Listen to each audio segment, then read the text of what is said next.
Good morning, everyone. Actually, it's good afternoon, isn't it? I am here live with Stefania Toufexi from A21, and this is one of the conversations that I've been looking forward to for the last couple of months. I first encountered A21, which is an anti-trafficking campaigning organisation, maybe 15 years ago, around the start of my journey in that area. And I've watched with interest from the sidelines ever since. So it's an absolute joy to have you here, Stefania. I'm going to call you Steph moving forwards. Steph, welcome to Clean Conscience Convo. Thank you so much, Antoinette. It's so lovely to be here. It's an honor to be invited. You're so welcome. We like to kick straight in. We try and keep these conversations to around 20 minutes to 30 minutes, and people have heard enough about me. So I want to start with a question for you, Steph. It would be really lovely to hear a bit of your personal story and to share with us what led you to A21 and take on the role. You've just been promoted to head of Aftercare, which is across at least 3 continents, if not 4. But previously you were the regional area manager or aftercare manager for Africa and Europe. So tell us what got you here. Sure. Well, so my journey with A21 started about 15 years ago. My background is in social work, and I was keen to find out about this new organization that had started in my city, and I began volunteering, really. I've always been drawn to work that involves people and building hope and working with people who are rebuilding their lives. So it was something that really brought me in to start looking at the kind of work that A21 was doing. And once I got in, really, I just fell in love with the work that was happening. I was really drawn to the survivor-centered approach that A21 has. It is practical, it is compassionate, it is focused in long-term freedom, not just the short-term aid. So I started as a volunteer in the A21 home. I worked with the survivors on the ground, and then since then I've worn a few different hats across the years. I became shelter manager. I helped start a local hotline, and then I've been through a few different roles, and recently heading up the Aftercare program for A21 globally. That's prolific. You mentioned that you encountered them first in your city. Would you mind sharing with us what city that was? Sure. That is Thessaloniki, Greece. So this is where I am based and have been working for the past 15 years. Yes. I'm going to go on a bit of a tangent here. Why would Greece be a place where something like A21 is needed? Well, that's a really good question, actually. So our founder, and Christine and Nick Kane, they started A21 based out of Australia, but Christine is Greek, or yes, Christine is Greek. So human trafficking caught her attention in one of her trips to Greece through a lot of those missing children's posters. That was when she first sort of noticed those missing children's posters and started looking into why is there so many missing children? What could be happening here? And that was how she sort of came to find out about human trafficking. And Greece was the first on the ground location that A21 opened because obviously of that connection. It is actually also a very pivotal country because of its geographical location. So it unfortunately serves as a transition country as well as a destination country for human trafficking across the world and into Europe. And I think a lot of people don't realize that Greece is one of my favorite holiday destination spots. It's a place where I go to kind of switch off, but surrounding that industry with the massive port industry, massive airport, like lots of ports run through Greece. Yeah, it's a really challenge. There's a really challenging underbelly once you start to comprehend that. Yeah. Let's move on a little. Your role sounds really challenging and meaningful. Could you maybe share a story that illustrates what aftercare really looks like, perhaps Yeah. through the lens or the story of someone that you could share? Sure, sure.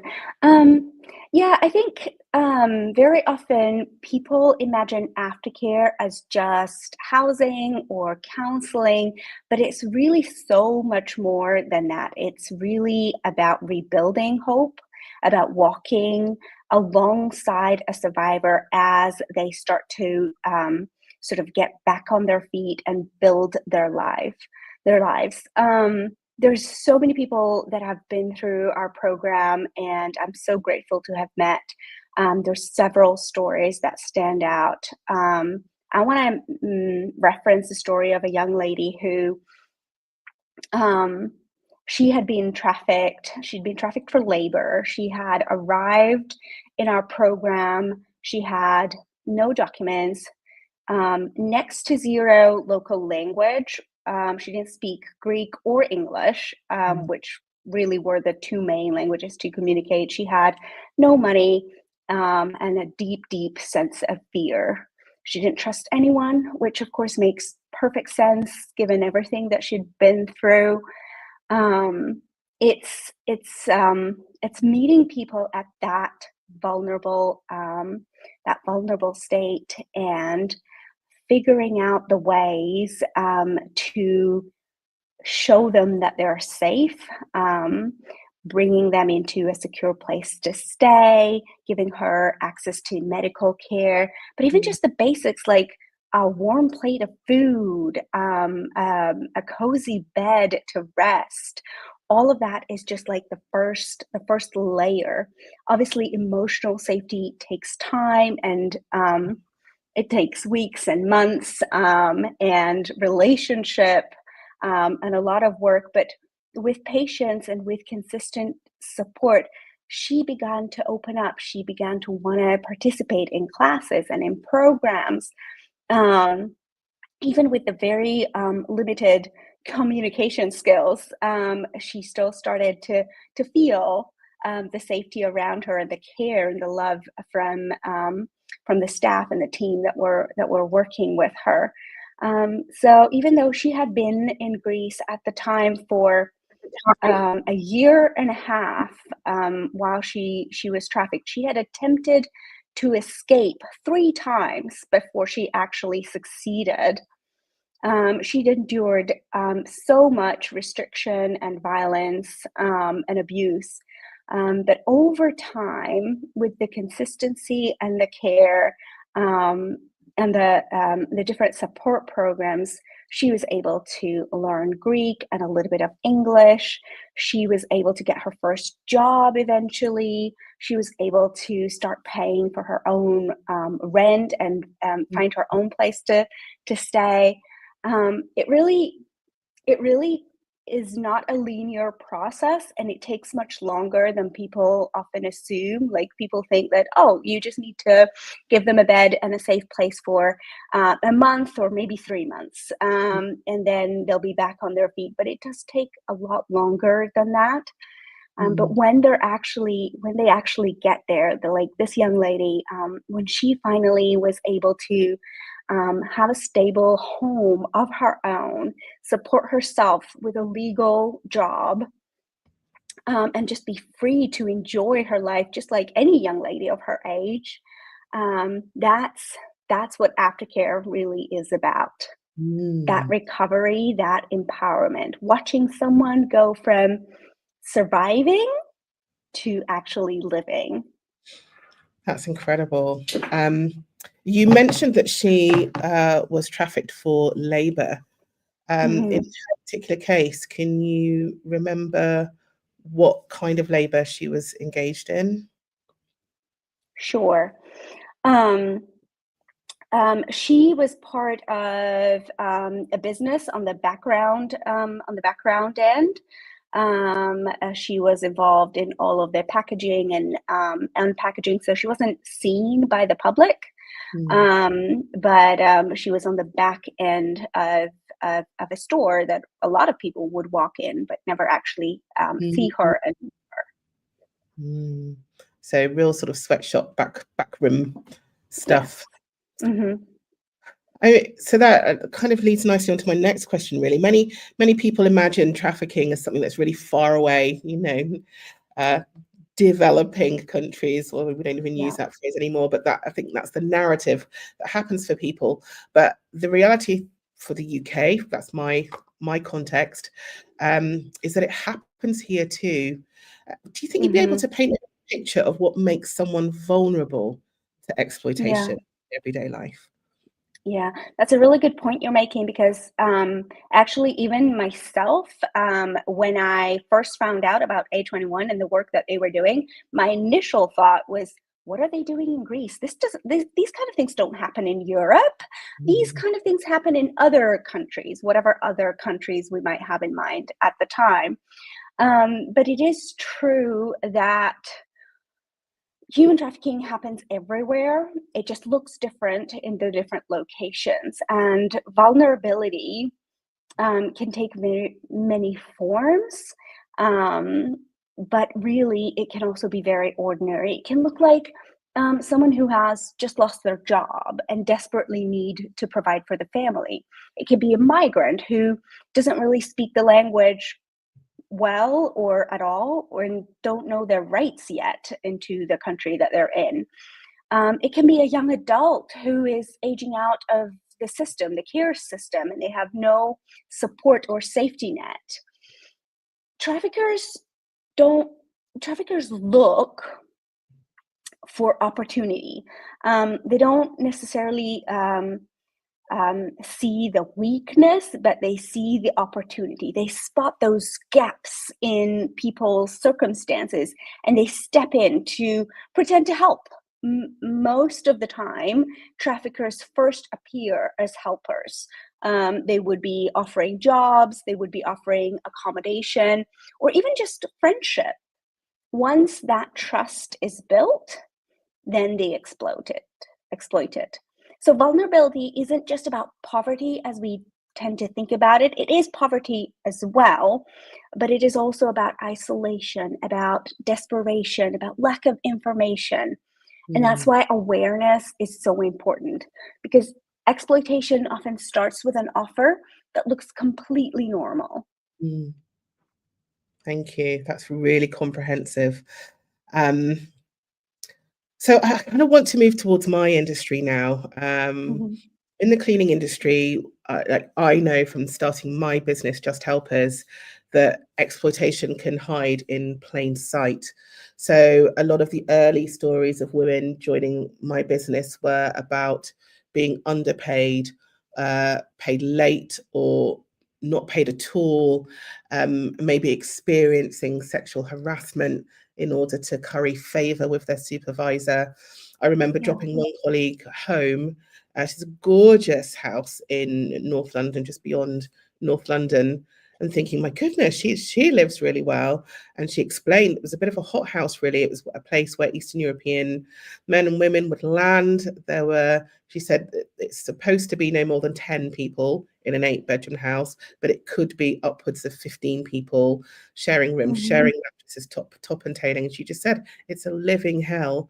But when she first landed, because of the people that she connected with, there was a sense of working off a debt to help her get placed here in the UK and get started. The initial cleaning work that they offered her just had all sorts of strings that were tied in, and she was needing to jump, but she just didn't know how to do it and what to do. And I didn't even call that trafficking. It was bizarre. I was busy campaigning up and down the country around spotting the signs. It took me 18 months to realize this is the thin end of the wedge of like that kind of whole trafficking.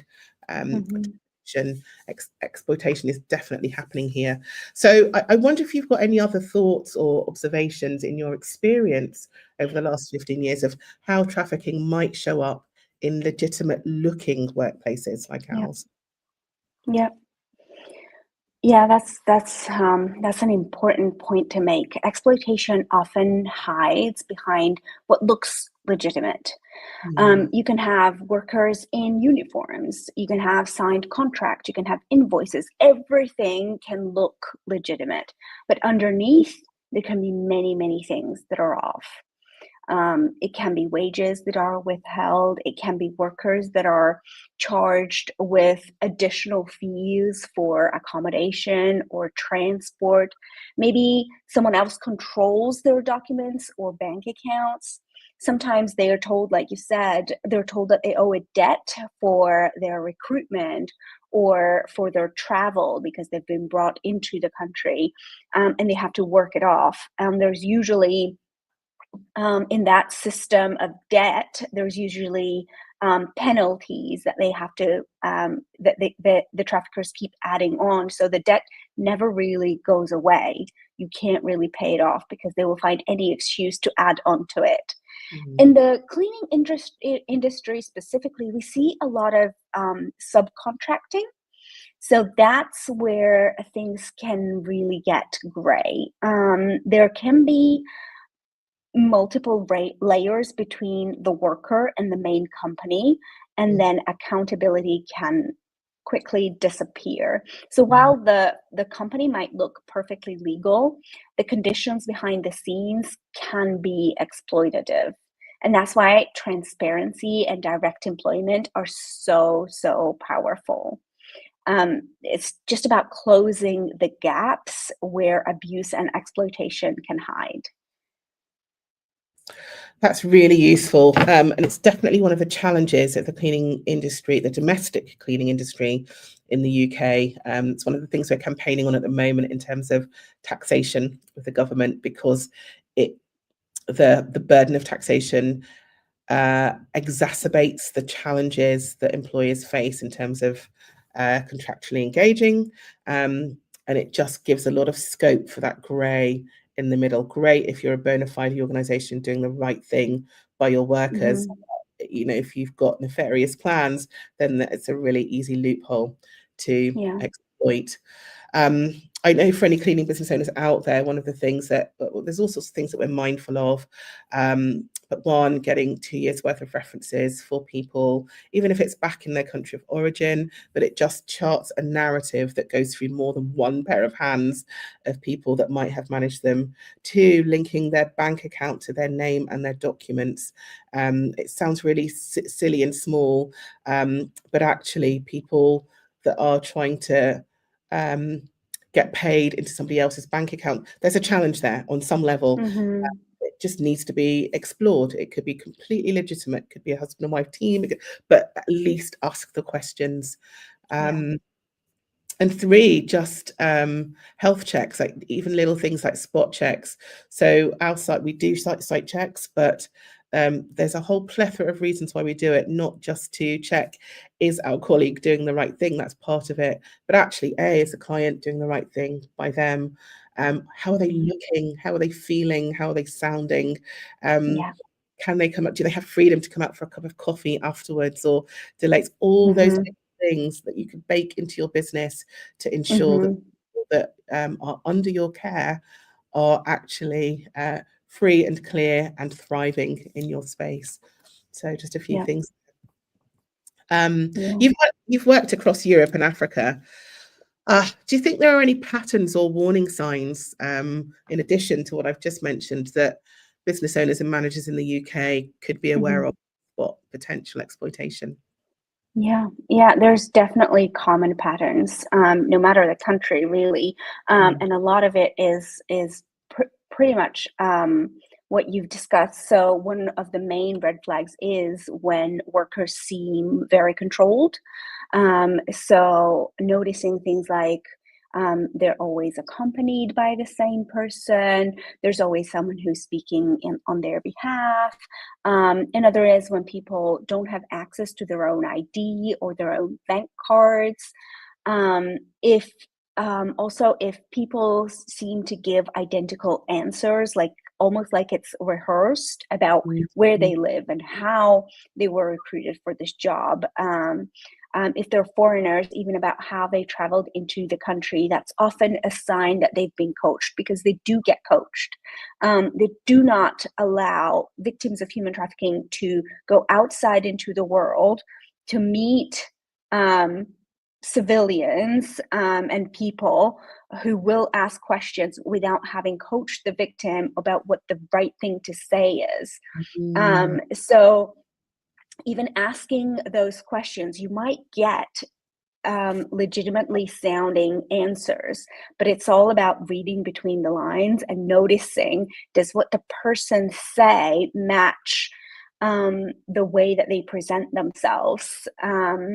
You might also notice things like you said, like unusual living or working conditions, overcrowded housing, lack of breaks, pay that is well below minimum pay. But also, I think traffickers have gotten smarter over the years. So they will never tell a victim. They will never allow the victim to be out there to say, yes, this is how much I earn. Typically, what they tend to do is give them a big number that really covers all minimum paycheck and sounds right. And the person has been coached to repeat that number. And it's only if you dig a little bit deeper that you'll find out that, yes, but she's also paying a ridiculous amount for rent. That doesn't match her location. And she's also paying a ridiculous amount for food that also doesn't match what she's eating or what she's bringing in for lunch. Because that's what they do now. They say, you're getting paid 100 of whatever, but 50 is your rent and 40 is your food. So really you only have 10. But they will not say, I get paid 10, because they've been coached to say, I get paid 100. So it's all of those things. The key is, if something feels off, then it probably is. Trusting your instincts, asking questions. Obviously, nobody should feel pressured to investigate on their own, but definitely raise concerns through the proper channels. Contact organizations, contact human trafficking hotlines, contact the police. If it really depends on what you're working with. But if anything seems off, then there probably is issues. That's really, really helpful. And you've prompted me to address a couple of things in our recruitment process, actually. So maybe looking at more conversational questions around how you live, how you work, how did you get here? Because a lot of our colleagues are from Eastern Europe. So those could be turned into conversational chats. The other thing is that during COVID, we took all of our recruitment interviews online. But actually, this gives me real incentive. We've been talking about it, like what's the cost benefit analysis of going back to face, and there are a whole number of relational things, but this is one, actually, getting face with someone so that we've got more of a 5 sensory. Yes, that's very true. So yeah, very interesting. Thank you. I've learned a couple of things there. So moving on to clients, because really I always say that unless 3 things change, systemic change doesn't come to be. So unless laws and policies are in place, unless the actual individuals being impacted understand that there is a problem for them, and unless the end buyer is on board, then we can't see long-term systemic change. So a lot of conversations around the dinner table are around sourcing cheap and fast cleaning, through the apps or through local networks where they can just call out and get someone for £10 an hour or even £15 an hour these days. What would you say to those who might be unknowingly or unwittingly funding exploitation through their buying choices? Yeah. Yeah. We do all like a good deal, right? Yeah, yeah, Um, one loves a and bargain. yes, and it becomes uncomfortable when we really have to consider what this bargain might be costing someone else. But it is true that when the price of a service seems too low to be fair, someone somewhere is paying that extra cost, and 100, usually it is the worker. yeah, So one, if yeah, so if someone was hiring for cleaning for cleaning, I would really want to encourage the the the person who's making the hire to ask those simple questions like, are the workers directly employed? Do they have contracts? Do they have access to their details, to their pay slips? Is there recruitment fees that are being charged? Those kind of questions at least send a strong message that ethical treatment matters. mm, um, for both business owners and individuals, being transparent about fair wages and working conditions mm, can really set you apart, at least ethically. More and more consumers care about ethical sourcing, not just in food and in fashion, but in services too. mm, Um, Paying a fair price means that you're contributing to someone's freedom instead of their exploitation.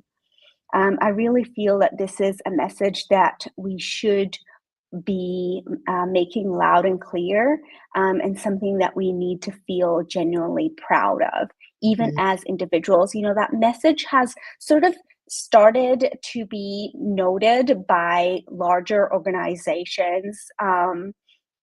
And ever since fair trade came about, it sort of started to become known about things like coffee and chocolate and all of those things. But when it comes to services, because it's so much more direct with what we are paying and what we want, we often choose to overlook it.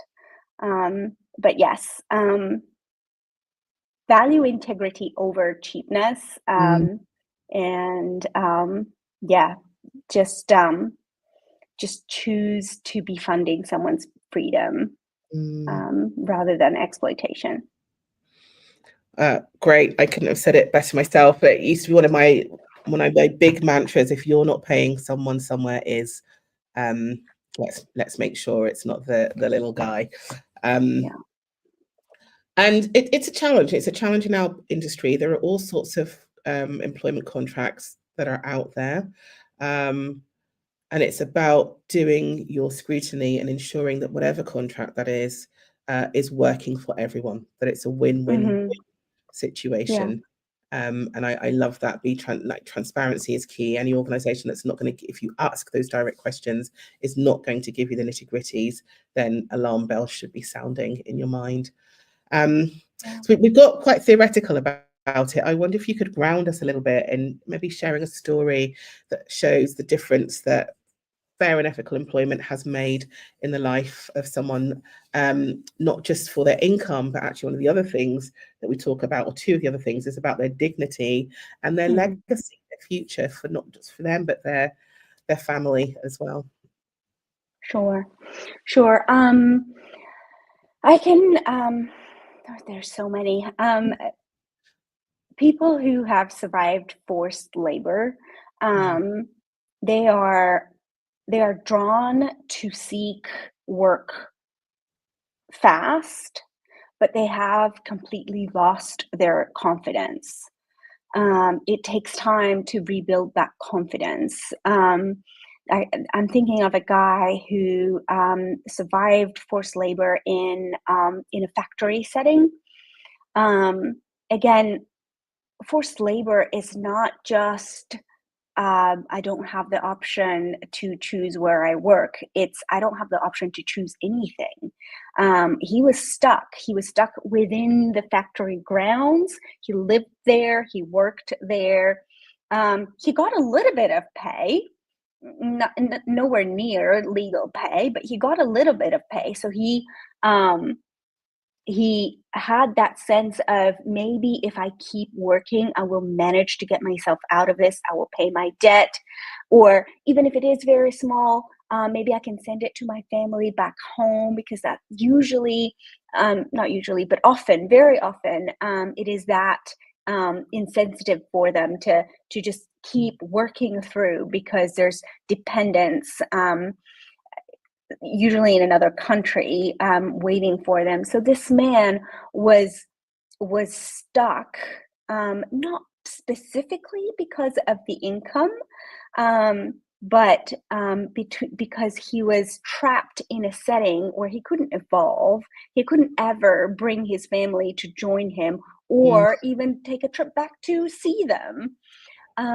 Once he was freed, and he worked through our programs, and A21 provides with several different services, including some basic vocational training, as well as obviously with accommodation and counseling and all of that side of things. But eventually he was able to get proper employment with a contract, and understanding what a contract is in this country, what his rights are, what fair pay is. And he was able to feel like he was trusted again to do the job that he was hired to do. And once he started that, and it was really beautiful to see how he evolved as a person from that. So he started with a very, very basic job on the back end of like a restaurant. So on the cleaning side of things. And he started off as that. And soon as he interacted with the rest of the team, and his personality came out, and he was such a social person, and such a responsible person. It was under a year of work where his employer promoted him, and brought him to the front side of the store.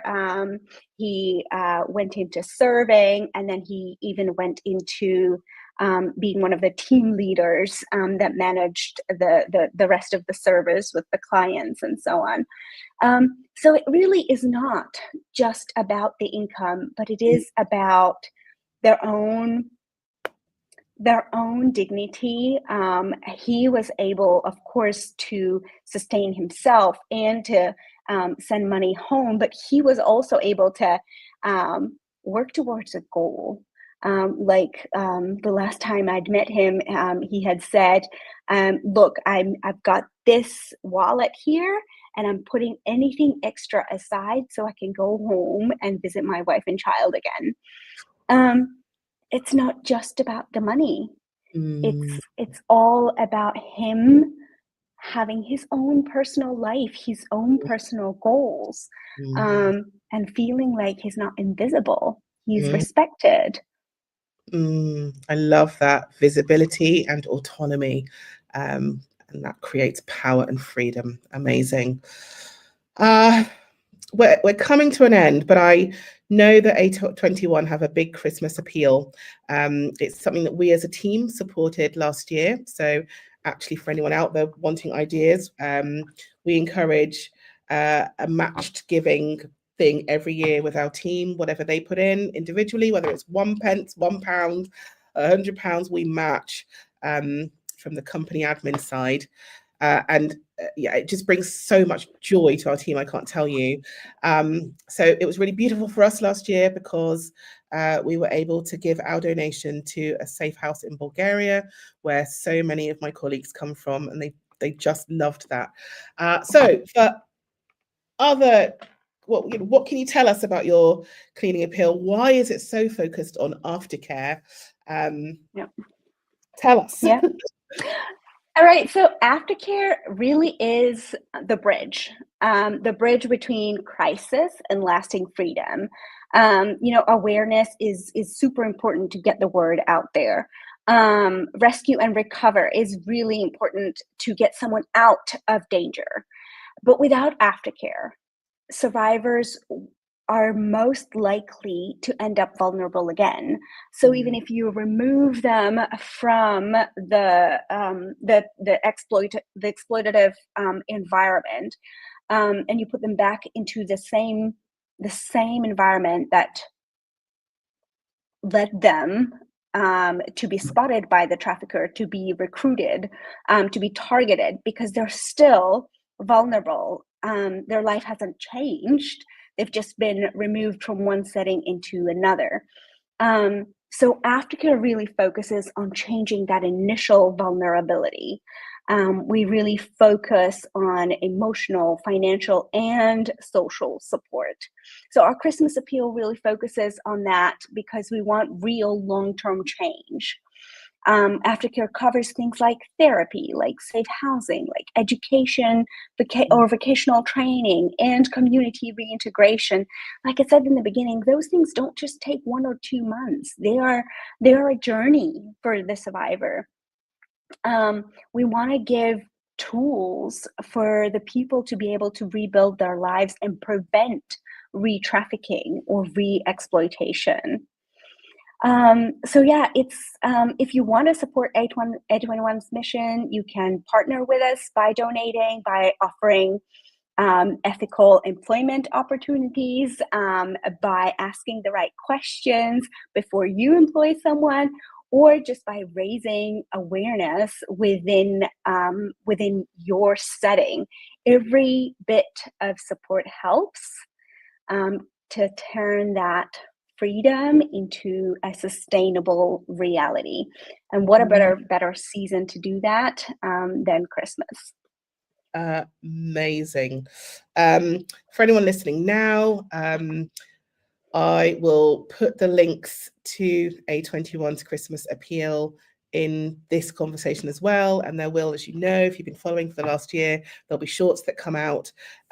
Probably most of this interview will be aired in January, but I'm going to ask for this segment to go out a couple of times over the next month or so. And let's see if we can boost that Christmas appeal number.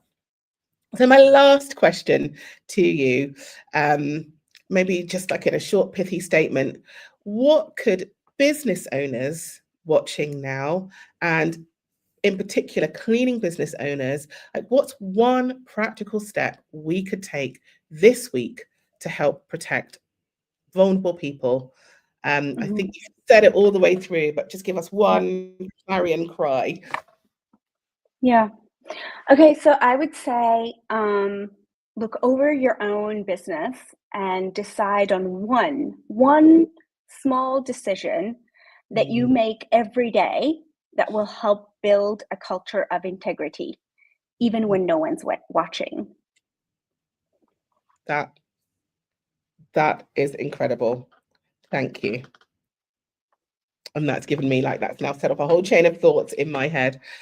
Stefania, you have been so clear, so comprehensive. Thank you very, very much. How can people connect with the work of A21, or indeed with you, if they've got more questions or want to support in any way? Sure. You can find us at our website, or you can follow us on social media, and we'll be happy to connect with you. Brilliant. Thank you. This is not the end of hearing from us. Steph, I hope that we continue to dig deeper into our relationship with you. It's been an absolute joy today. Thank you for giving up your time from the lovely country of Greece as well. Thank you so much for having me. It's been a pleasure. You're welcome. And thanks for listening. If you've listened in live, or if you're listening in replay, you know the drill. Leave comments. If you tag one of us or both of us, we'll pick those up through our socials and come back to you with questions, comments. Let's keep this conversation going. Let's not make this a one-off thing that we file away and never refer to again. This is the business of saving and transforming lives. And as business owners, we've got an imperative to engage in this conversation. So thank you very much. Until next time, I will see you soon. Bye.